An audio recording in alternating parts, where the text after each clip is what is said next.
Hi mga ka-Inday, meron tayong isang OFW dito, si Inday Maricel. I-interviewin natin siya. Inday Maricel, ba't ka nag-abroad? Anong dahilan mo? Ay, syempre, gusto ko mapatapos yung dalawang anak.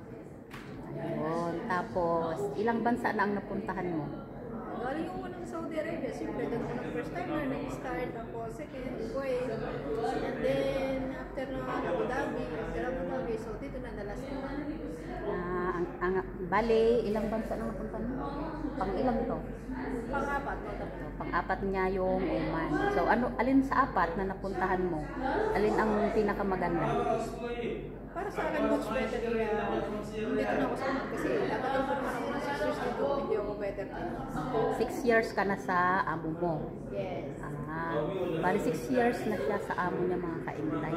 Baka naman balingbing yan dahil nandito ka sa Oman, sinasabi mong mas maganda ang Oman. Hindi, kasi totally naman yung mararamdaman mo. At tayo mo OFW, kung tayo mga first timer o second timer, mararanasan nyo naman din kung saan kayo may either dun sa employer nyo, either dun sa trabaho nyo.